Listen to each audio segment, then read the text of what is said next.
Bonjour à tous. Bonjour. Je me permets de poser cette question. Je ne pense pas que les autres les aient posées, parce que comme je suis le CMO de PrestaShop, est-ce que vous passez un bon moment? Ok, d'accord, merci. Donc ça va continuer. Merci, un peu d'applaudissements, ce sera parfait. Bon, on va continuer notre journée, d'accord, autour de l'inspiration, avec un petit moment un peu différent, un peu exceptionnel. D'accord, on a la chance aujourd'hui d'accueillir quelqu'un. Je vais vous le présenter rapidement. Et si j'ai oublié de mentionner certains détails, tu n'hésiteras pas à me reprendre. C'est le mix parfait de la persévérance, d'accord, de la polyvalence, de la passion. C'est pas simplement un jeune ingénieur de 23 ans, c'est pas simplement le cofondateur de All-in-One Ingénieur avec l'entreprise avec laquelle il aide des marchands, et on le verra tout à l'heure, à optimiser leurs processus et leurs performances. C'est aussi un combattant professionnel de MMA. Et pas n'importe quel combattant, parce qu'aujourd'hui il est classé 30e en France. Il a l'ambition évidemment de faire partie des meilleurs du monde. Et comme l'a dit Eric tout à l'heure, le e-commerce c'est un sport de haut niveau. Donc il nous paraissait très à propos d'avoir ce pitch qui va mixer l'entrepreneuriat, le e-commerce et ce sport de haut niveau. Voilà. Donc je vous prie d'accueillir Thomas Glo, s'il vous plaît, et de l'applaudir bien fort. Merci beaucoup. Est-ce que c'était assez clair? Est-ce que j'ai bien fait le brief d'intro? C'était très clair, tu n'as rien oublié. Donc je vous remercie pour votre accueil. Je suis très content d'être là avec toi aujourd'hui. Et puis j'espère vous apprendre 2-3 trucs sur le sport et la motivation. Oui, parce que en fait, l'idée, suite à notre, c'est ce qu'on va partager là ensemble pendant cette demi-heure, maintenant un petit peu moins, c'est, vous savez, il y a toujours un lien entre notre vie personnelle, notre vie professionnelle. On a des enjeux de temps, comment on gère le temps, comment on gère nos objectifs. Et Thomas, il a une approche assez particulière là-dessus, donc on va y revenir.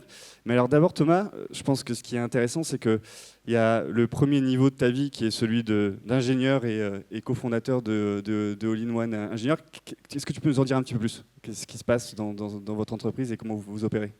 Alors en fait, moi je sors tout juste d'école d'ingénieur. Donc j'ai été diplômé là en septembre.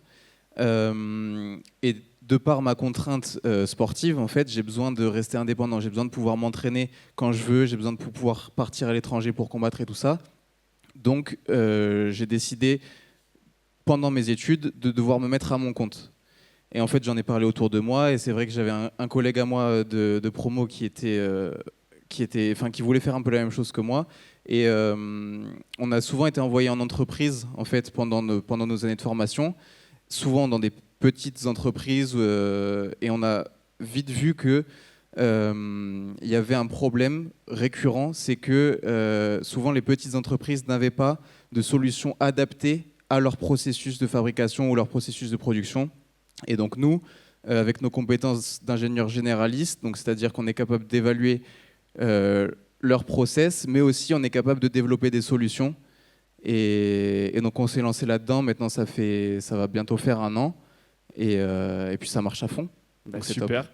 Et en fait, du coup, c'est donc une rencontre avec quelqu'un qui partageait cette même vision aussi. Et là, je sais, quand on a préparé cet échange, il y a déjà eu un premier, dans l'écosystème avec lequel vous avez travaillé au niveau des clients. Je parle de Grip 3D, qui en fait, je ne sais pas si vous le connaissez, donc c'est un acteur de référence sur la création de pièces pour automobiles qu'on ne trouve plus sur le marché. Vous savez, des carters, des assemblages de plastique, notamment sur voitures de collection, des voitures qu'on ne trouve plus. Ouais, alors pas seulement les voitures de collection, hein, il y a même sur des Clio ou des Renault Espace, il Ouais. y a juste des pièces qui se font plus parce que c'est pas rentable pour le fabricant. D'accord. Donc si on a un phare de Clio qui est pété et qu'on le trouve pas, et ben en fait on va le voir et il imprime en 3D. Et ils font l'impression 3D. Voilà. Et donc, pour eux, comment vous avez fait quelle a été l'approche quand vous êtes allé chez eux, si tu veux, pour les aider dans leurs problématiques? Alors eux, c'est vraiment une très petite entreprise, hein. C'est une équipe de 10 ou 15 personnes. Ouais. Et en fait, la démarche, ça a été d'aller chez eux. On a passé presque 3 semaines là-bas, étudier leur process, voir où est-ce qu'il y avait des gaspillages de temps, de moyens et des possibilités d'erreur. Et ensuite, on a proposé une solution pour automatiser leur processus, pour réduire les erreurs et pour gagner du temps, forcément. Et donc maintenant, ça fait 6 mois qu'ils fonctionnent avec notre solution. Quand avant, il y avait les 10 ou 15 personnes qui devaient passer plusieurs heures par semaine à corriger des erreurs, maintenant c'est quasiment pas nul, mais on est juste à quelques minutes par semaine, quoi. Et en fait, on a du coup libéré cette charge mentale dans la tête des collaborateurs, et maintenant ils sont vraiment en train de se consacrer à des tâches avec de la valeur ajoutée, quoi, pas juste régler des problèmes. Et donc ça, cette mécanique-là, vous êtes allé carrément dans dans le RP de ce marchand-là. C'était une des parties, une En fait, partie de la solution. on leur a développé un ERP. Voilà, c'est là où je voulais en venir. C'est que vous avez carrément customisé, enfin fait un ERP sur mesure par rapport à leur contexte.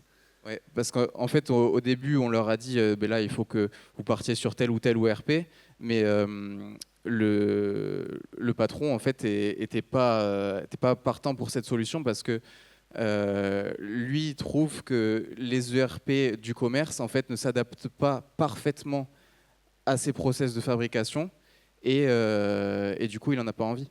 Et vous avez mis combien de temps pour développer cet ERP? On a mis 1 mois et demi, 2 mois. Dans son contexte à lui. Ouais. Ok, alors je sais qu'il y a des chiffres qui sont un peu confidentiels par rapport à Grip 3D, mais dans l'optimisation des process, tu parlais donc c'est des heures à quelques minutes maintenant. Les erreurs, elles proviennent, c'est par rapport aux références, par rapport aux éléments entre la production, le traitement dans la chaîne, je suppose, logistique. C'est à partir de là que ça commence à être un peu le bazar chez eux, en tout cas. Ok. En fait, pour faire simple, ils avaient, pour donner un exemple d'amélioration de leur process, avant ils avaient des stocks où il y avait plusieurs centaines de pièces par référence, sachant qu'ils ont aussi plusieurs centaines de références, voire même maintenant des milliers.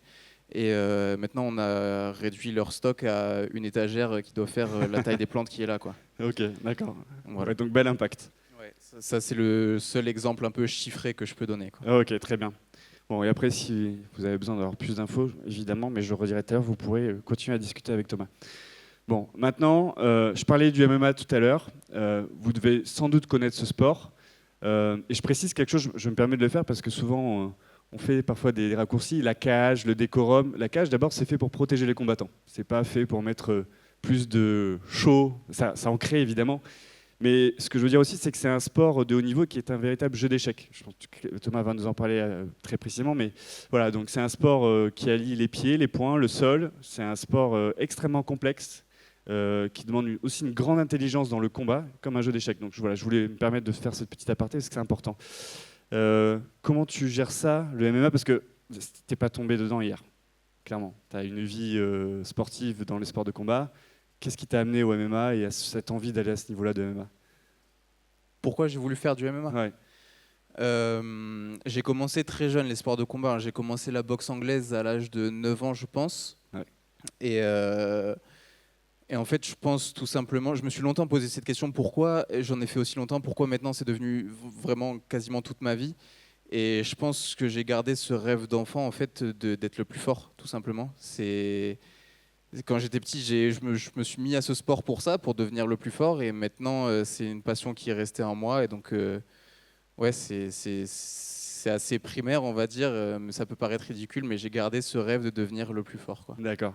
Parce que bon, il y a effectivement être le plus fort. Évidemment, on ne fait pas des sports de combat de ce type-là, de ce niveau-là, sans avoir un peu de force, ou en tout cas d'être bien physiquement. Et après, c'est aussi une approche, mais on y reviendra, qui est un certain mindset. Mais alors, il y a eu, avant d'être pro, il y a eu quand même plusieurs passages, l'équipe de France, le fait de devenir pro et des rencontres. Tu veux nous en parler un petit peu? Oui, avant de devenir professionnel, c'est un long chemin. De toute façon, c'est comme pour l'entrepreneuriat. On ne devient pas chef d'une grande entreprise sans casser beaucoup d'œufs avant, je pense. Donc, ouais, comme j'ai dit, j'ai maintenant presque 10 ans de sport de combat derrière moi. Enfin non, plus même, j'ai 10 ans de MMA derrière moi. Et donc, quand j'ai commencé à combattre, même le MMA, en fait, était illégal en France. Ouais. En fait, on avait le droit de le pratiquer, donc on avait le droit de s'entraîner, mais on n'avait pas le droit de combattre. Donc pour combattre, il fallait soit aller à l'étranger, soit combattre dans des disciplines parallèles, on va dire, en France.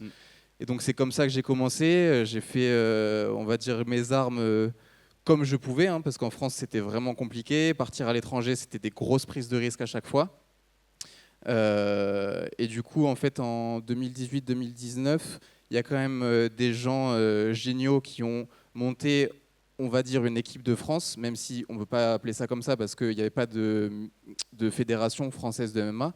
Mais ils ont monté, on va dire, un groupe France pour nous emmener aux championnats d'Europe et aux championnats du monde qui, eux, sont très réglementés et tout ça par une fédération. Et donc, j'ai été sélectionné dans ce groupe. J'ai pu partir aux championnats d'Europe, partir aux championnats du monde, où j'ai vécu des échecs. Mais c'est ça qui m'a forgé. Et en fait, après ça, il y a eu le Covid. Ouais. Donc, une longue pause un peu compliquée pour moi. Et du coup, en sortant du Covid, le MMA était légal en France, on avait enfin l'opportunité de combattre et donc là pour moi ça a été le déclic, je suis passé professionnel et depuis on cesse de gravir des échelons. Je pense que il y a les entraînements. Thomas revient juste de la salle, si vous voulez, du gym comme on dit, parce qu'il prépare des grosses échéances bientôt. Mais là les entraînements, bon il y a le boulot à côté, on en a parlé, les compétitions, ça signifie quoi pour toi parce que tu parlais d'être le plus fort, mais maintenant ça va un peu plus loin. On parlait de dépassement, tu vois, et je pense que ça a amené autre chose qu'être simplement le plus fort, comme tu disais, toutes ces valeurs qui t'accompagnent. Bien sûr, en fait, je pense que être le plus fort, c'est pour ça que je l'ai fait à la base. Ouais.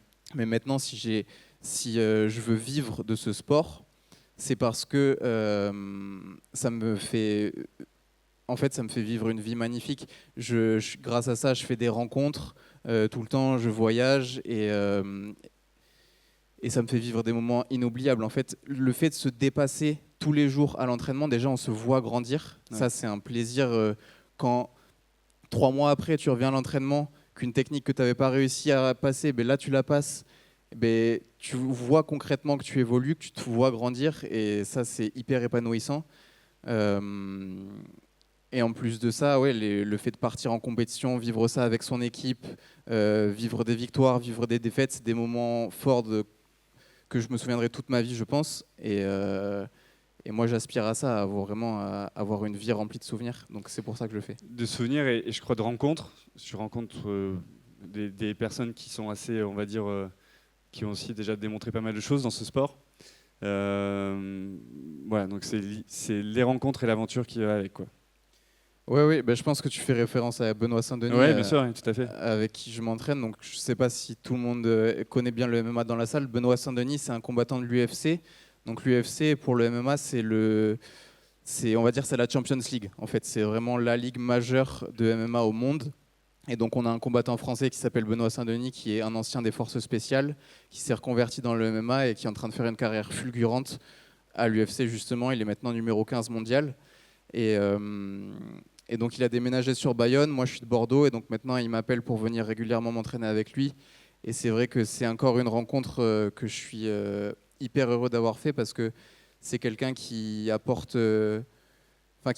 qui véhicule des valeurs de discipline, de travail, d'éthique et de respect qui sont magnifiques. En fait le mec, on pourrait se dire que c'est un personnage, ce qu'on voit à la télé, mais en fait non, tous les jours il est comme ça à l'entraînement avec tout le monde, quoi.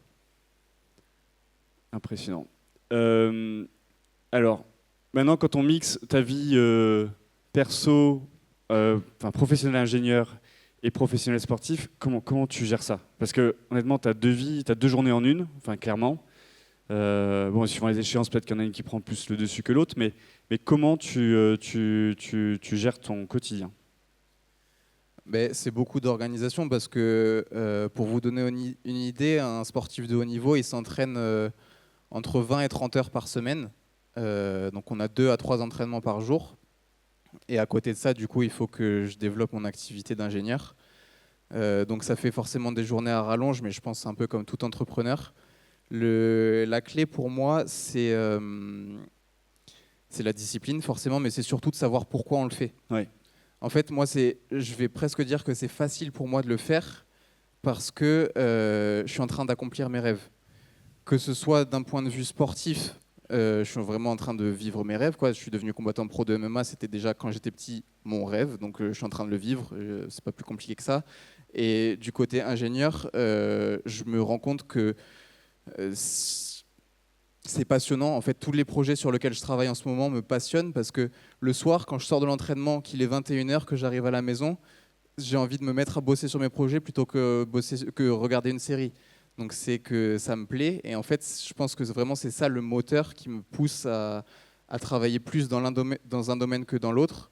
Enfin, à travailler plus dans les deux domaines, c'est ça que je voulais dire. C'est parce que je m'épanouis dans ces deux domaines. Je sais pourquoi je les fais et parce que ça me plaît, quoi. C'est ton plan. C'est mon plan. Ouais. D'ailleurs, parce que je pense que c'est quelque chose dans le sport, on n'a pas ce niveau de sport, et peut-être que certains d'entre vous ont été sportifs de haut niveau dans la salle, mais et comme dans les affaires, le business, le e-commerce, on a dit sport de haut niveau, les moments difficiles, t'en parlais, ça arrive, tu les gères comment? Comment est-ce que tu relances la machine? Parce qu'il y a beaucoup d'efforts, il y a le jour J, ça se passe bien ou ça se passe moins bien, et après il faut repartir. Ouais, alors l'échec, c'est tout le temps synonyme de remise en question, forcément. En fait, il faut savoir profiter de l'échec pour apprendre. Dans le sport, en particulier dans le MMA, on dit souvent win or learn. Donc tu gagnes ou tu apprends.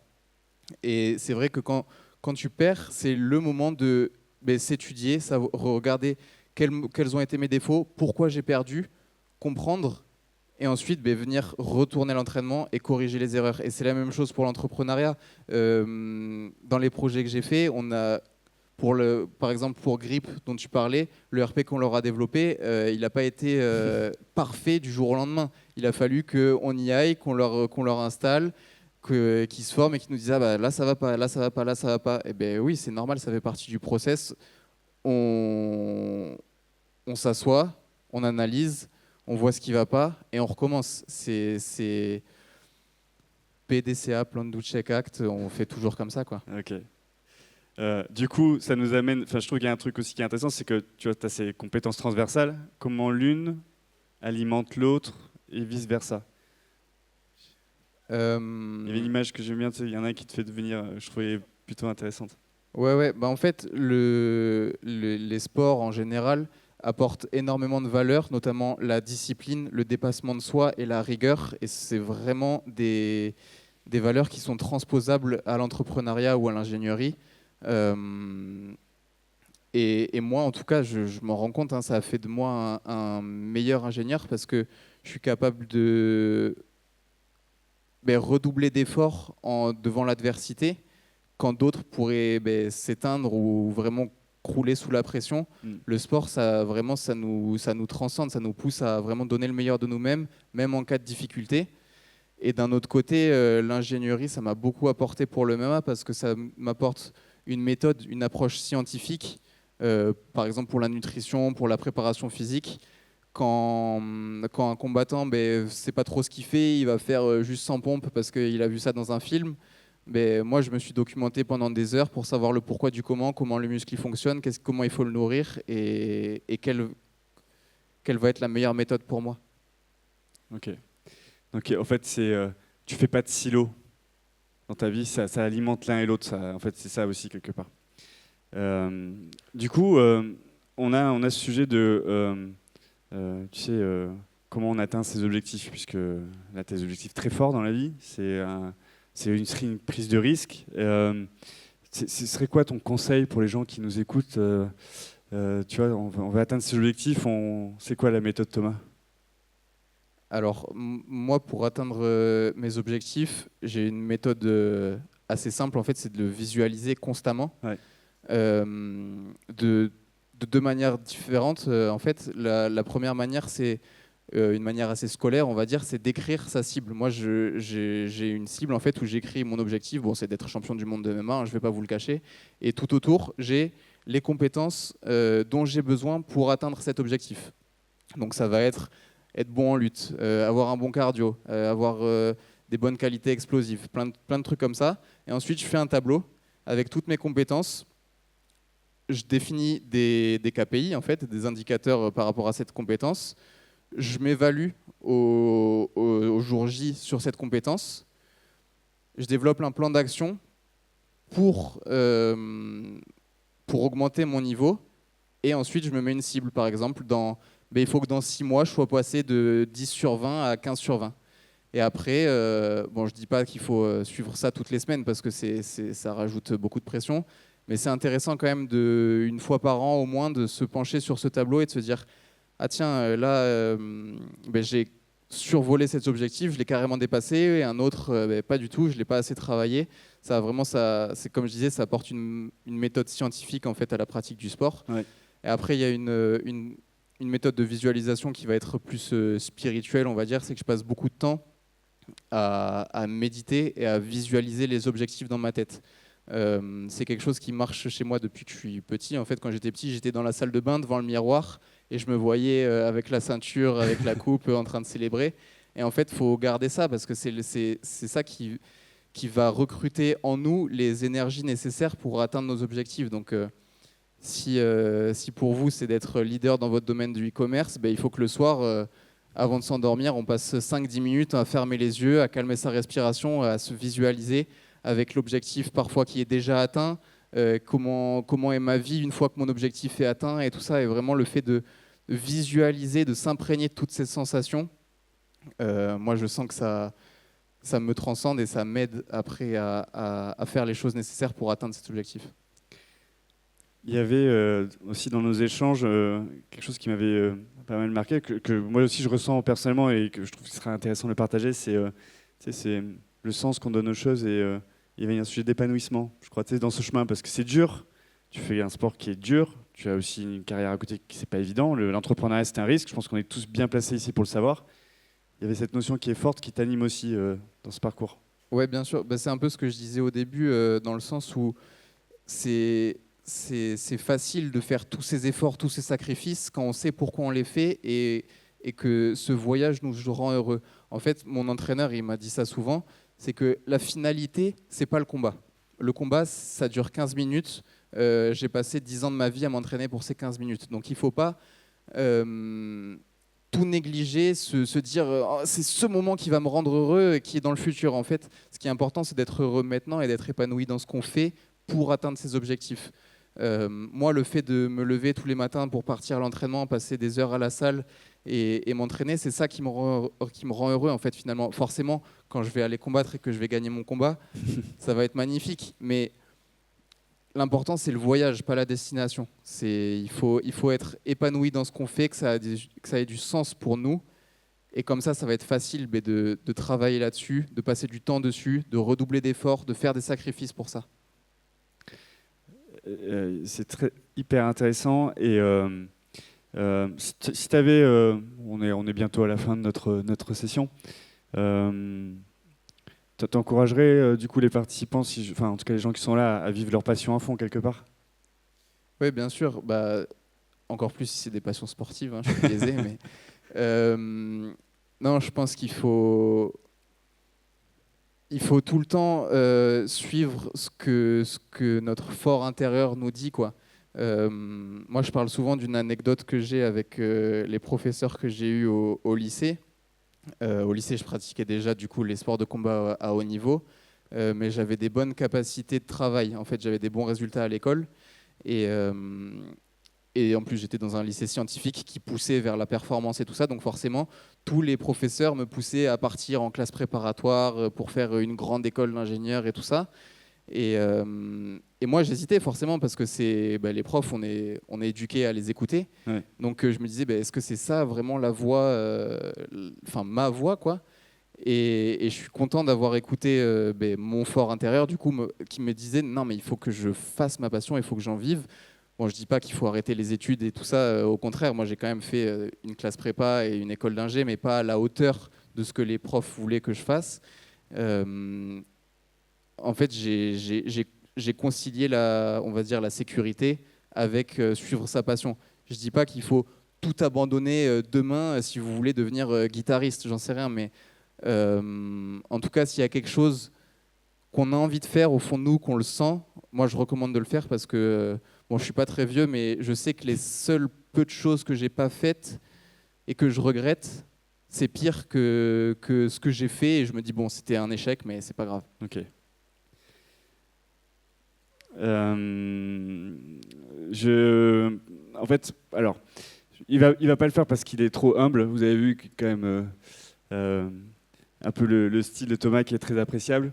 Si vous avez envie d'en savoir un peu plus sur ce que fait All-in-One Ingénieur et en même temps le supporter un peu dans cette vie entrepreneuriale, vous n'hésitez surtout pas à le voir tout à l'heure, il passera encore un petit moment avec nous, ou contactez-le sur LinkedIn. Si vous voulez aussi sponsoriser un sportif dans sa carrière professionnelle, vous pouvez aussi le contacter, ce n'était pas prévu, je me permets de le faire. Et tes prochaines échéances, Thomas ? Alors, vous pourrez me retrouver le 25 juillet pour combattre avec Hexagone MMA. Donc, c'est l'organisation leader en France. Donc, je vais combattre à Orange. Je ne sais pas si je l'ai dit. Ouais. Non, on l'a dit avant toute la réflexion. Et ce sera diffusé sur RMC Sport. Donc, s'il y en a qui ont RMC Sport, le 25 juillet, voilà, vous pourrez me voir combattre. Merci Thomas, c'était impressionnant. Merci d'avoir fait le déplacement. C'était un plaisir de t'avoir avec nous. Merci beaucoup. Merci à tous.